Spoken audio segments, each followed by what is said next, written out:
Gaza की धरती पर आखिरकार शांति की दस्तक सुनाई दी और आज बात उसी शांति की दस्तक की हम करेंगे। जहां कभी बमों के धमाके गूंजते थे, अब वहां उम्मीद की हल्की किरण चमकी है। जी हां, इजराइल और हमास जो महीनों से खून और बारूद की भाषा में एक दूसरे से बात कर रहे थे, अब फाइनली शांति के साथ दिखाई दे रहे हैं। और यह संभव हुआ है अमेरिकी राष्ट्रपति डोनाल्ड ट्रंप की मध्यस्थता से। जी हां, वास्तव में यही वो ट्रंप हैं जिन्होंने एक बार फिर से अपने कूटनीतिक दांव से पूरी दुनिया का ध्यान आकर्षित किया है, मतलब पूरी दुनिया का ध्यान अपनी ओर खींचा है। ट्रंप ने ऐलान किया है कि इजराइल और हमास दोनों ही अमेरिका की मध्यस्थता के बाद शांति योजना के पहले चरण पर सहमत हो गए हैं। यह समझौता गाजा की उस भूमि पर युद्धविराम का बड़ा संकेत है जहां अब तक सिर्फ मौत का सन्नाटा था। दरअसल इस समझौते के तहत न केवल युद्ध को रोकने का निर्णय लिया गया है, बल्कि दोनों पक्षों के कैदियों की रिहाई भी इसमें तय हो चुकी है। ये चीजें सुनिश्चित है। गुरुवार यानी आज 9 अक्टूबर को मिस्र में इस ऐतिहासिक समझौतों पर हस्ताक्षर किए गए हैं। ये वही मिस्र है जिसने पहले भी अरब संघर्ष में मध्यस्थता की अहम भूमिका निभाई थी। ट्रंप ने इस समझौते की घोषणा सोशल मीडिया प्लेटफॉर्म पर उन्होंने लिखा कि मुझे यह बताते हुए गर्व हो रहा है कि इजराइल और हमास दोनों ने हमारी शांति योजना के पहले चरण को मंजूरी दे दी है। इसका मतलब है कि सभी बंधक बहुत जल्द रिहा कर दिए जाएंगे और इजरायली सेना तय सीमा तक पीछे हट जाएगी। ट्रंप ने क्या कहा, समझिए। ट्रंप के अनुसार यह सिर्फ युद्ध विराम नहीं है, बल्कि स्थायी शांति की दिशा में पहला मजबूत निर्णायक कदम है। अमेरिकी राष्ट्रपति ने अपनी पोस्ट में आगे लिखा, सभी पक्षों के साथ सम्मानपूर्वक व्यवहार किया जाएगा। यह दिन न केवल अरब और मुस्लिम देशों के लिए बल्कि इजराइल और अमेरिका के लिए भी ऐतिहासिक है। उन्होंने इस मौके पर विशेष रूप से कतर, मिस्र और तुर्की का भी धन्यवाद ज्ञापित किया। इन दोनों देशों ने पर्दे के पीछे रहकर वो काम किया जो महीनों तक असंभव माना जा रहा था।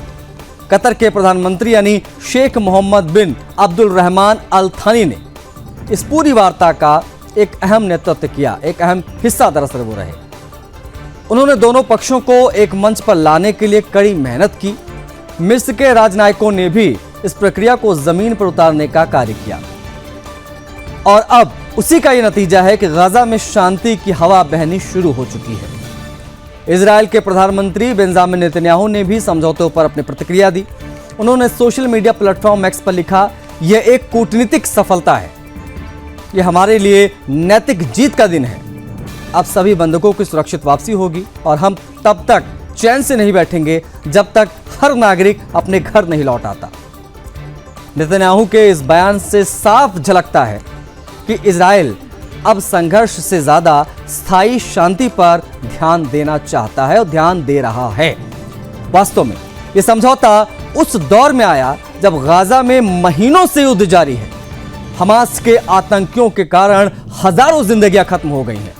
आम नागरिकों की आड़ में छिपे इन कायर आतंकवादियों के कारण वहां का नागरिक जीवन जो था वो नर्क बन चुका था।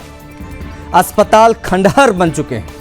बच्चे डर के साए में जी रहे थे और पूरी दुनिया इस सवाल में उलझी है कि आखिर युद्ध रुकेगा कब।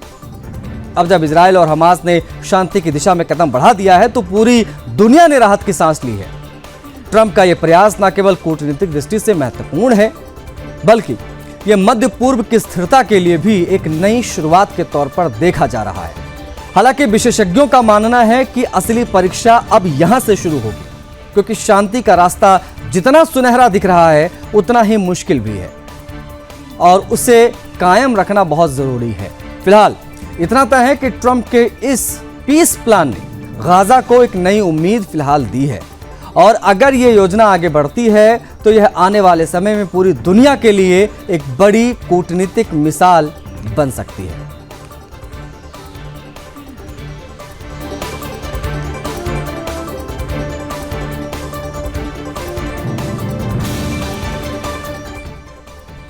अमेरिका से भारत के लिए एक बड़ी राहत भरी खबर सामने आई।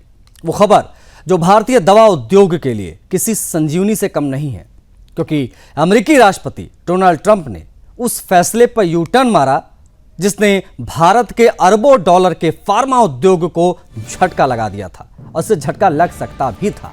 जी हां, फिलहाल ट्रंप प्रशासन ने जेनरिक दवाओं पर टैरिफ लगाने की जो योजना बनाई थी उसे टाल दिया गया है उनके द्वारा। यह कदम भारत के लिए न सिर्फ आर्थिक राहत है बल्कि कूटनीतिक जीत भी एक तरीके से माना जा रहा है। वास्तव में ट्रंप प्रशासन की आर्थिक नीतियां अब तक कई देशों की अर्थव्यवस्था को झकझोर चुकी हैं। टैरिफ बम के जरिए अमेरिका ने चीन, यूरोप और मैक्सिको जैसे देशों पर दबाव बनाया था और उसका असर भारत पर भी पड़ने की आशंका थी। लेकिन अब इस फैसले को टालने से भारतीय दवा उद्योग ने बड़ी राहत की सांस ली है, चैन की सांस ली है। दरअसल अगर ये टैरिफ लागू हो जाता तो भारत से अमेरिका में जो दवाइयां बिकने जाती हैं, जो जेनरिक दवाइयां होती हैं, वो ऑटोमेटिकली महंगी हो जाती। और अगर दवाइयां महंगी होती तो उसकी डिमांड कम हो जाती, गिरावट सीधे तौर पर उसकी मांग में दिखाई देती। लेकिन अब ऐसा नहीं होगा, क्योंकि डोनाल्ड ट्रंप ने जेनरिक दवाओं को लेकर यू टर्न मार लिया है। अमेरिका में इस्तेमाल होने वाली ज्यादातर सस्ती दवाएं हिंदुस्तान से ही जाती हैं। इसलिए यह फैसला न सिर्फ भारतीय उद्योग के लिए बल्कि अमेरिकी उपभोक्ताओं के लिए भी राहत लेकर आया है। मेडिकल डेटा एनालिटिक्स कंपनी यानी IQVIA की रिपोर्ट के मुताबिक उनके अनुसार अमेरिका में उपयोग की जाने वाली करीब 47% यानी 47% जेनरिक दवाएं हिंदुस्तान से ही जाती हैं। इतनी बड़ी हिस्सेदारी के कारण ही भारत को फार्मेसी ऑफ द वर्ल्ड यानी दुनिया का दवाखाना कहा जाता है। भारत की दवाएं अमेरिका के स्वास्थ्य क्षेत्र की रीढ़ बन चुकी हैं। फिर चाहे डायबिटीज हो, ब्लड प्रेशर हो, कोलेस्ट्रॉल हो या एंटीबायोटिक्स, तमाम जीवन रक्षक दवाएं भारत से बड़े पैमाने पर निर्यात की जाती हैं।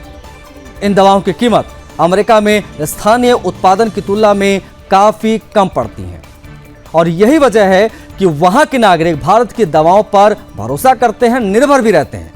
भारतीय कंपनियों की उच्च गुणवत्ता और कम लागत ने अमेरिका की चिकित्सा व्यवस्था को वर्षों से सहारा दिया है, इसे नहीं बोलना चाहिए। अब सवाल यह है कि ट्रंप प्रशासन ने आखिर यह यू टर्न लिया कैसे और क्यों लिया है। रिपोर्ट्स की अगर हम माने तो ट्रंप प्रशासन ने जेनरिक दवाओं पर टैरिफ लगाने की एक जांच शुरू की थी। इस जांच में तैयार दवाओं के साथ साथ उनके निर्माण में इस्तेमाल होने वाले कच्चे माल यानी API को भी शामिल किया गया था। लेकिन जांच के बाद अमेरिकी वाणिज्य विभाग ने इस प्रस्ताव का दायरा सीमित करने की सिफारिश कर दी, क्योंकि विशेषज्ञों का मानना था कि अगर जेनरिक दवाओं पर टैरिफ लगाया गया तो अमेरिका में दवाओं की कीमतें एकदम से बढ़ जाएंगी और मार्केट में दवाओं की कमी हो जाएगी। यानी यह फैसला अमेरिकी नागरिकों के लिए उल्टा पड़ सकता था। एक धड़ा चाहता था कि विदेशी दवाओं पर ऊंचा शुल्क लगाकर उत्पादन को वापस अमेरिका में लाया जाए, लेकिन दूसरा ग्रुप, दूसरा धड़ा यह मानता था कि ऐसा करना अमेरिकी जनता के लिए नुकसानदेह होगा, क्योंकि तब वहां के मरीजों को महंगी दवाओं का बोझ उठाना पड़ता। ट्रंप की टैरिफ नीति पिछले कुछ महीनों में वैश्विक सुर्खियों में रही है। पहले उन्होंने चीन से आने वाले सामान पर आयात शुल्क लगाया, टैरिफ लगाया, जिसके जवाब में चीन ने अमेरिकी कृषि उत्पादों की खरीद एकदम से रोक दी। नतीजा यह हुआ कि अमेरिकी किसानों को भारी नुकसान झेलना पड़ा, कृषि बाजार में संकट गहराने लगा। इसी तरीके से अगर हिंदुस्तान पर दवाओं के टैरिफ लागू किए जाते तो इसका असर केवल भारत पर नहीं बल्कि अमेरिकी स्वास्थ्य व्यवस्था पर भी पड़ता, क्योंकि भारत की सस्ती और भरोसेमंद दवाओं के बिना अमेरिका के नागरिकों को वहीं इलाज कहीं ज्यादा महंगे में पड़ता। वास्तव में भारत का फार्मास्यूटिकल उद्योग न केवल अमेरिका बल्कि यूरोप, अफ्रीका, एशिया तक अपनी पहुंच रखता है।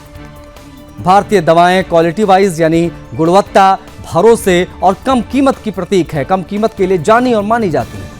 अमेरिका भारत के लिए सबसे बड़ा निर्यात गंतव्य है, जहां हर साल अरबों डॉलर की दवाएं भेजी जाती हैं। इसलिए ट्रंप प्रशासन का यह निर्णय फिलहाल भारतीय उद्योग के लिए एक बड़ी राहत के तौर पर देखा जा रहा है। साथ ही संदेश था कि आर्थिक टकराव से ज्यादा अहम है साझेदारी और आपसी लाभ का संतुलन। फिलहाल इतना तय है कि ट्रंप का यह कदम भारतीय अमेरिकी व्यापार संबंधों में नई ऊर्जा भरेगा और शायद यही फैसला आने वाले समय में दोनों देशों के आर्थिक रिश्तों को और ज्यादा गहराई देगा। ट्रंप के यूटर्न से भारत को किस प्रकार से राहत मिली है, जेनेरिक दवाओं पर टैरिफ योजना किस प्रकार से टली है, उससे संबंधित ये बेहद महत्वपूर्ण खबर है, क्योंकि ट्रंप नीति में बदलाव से फार्मा सेक्टर खुश हो गया है।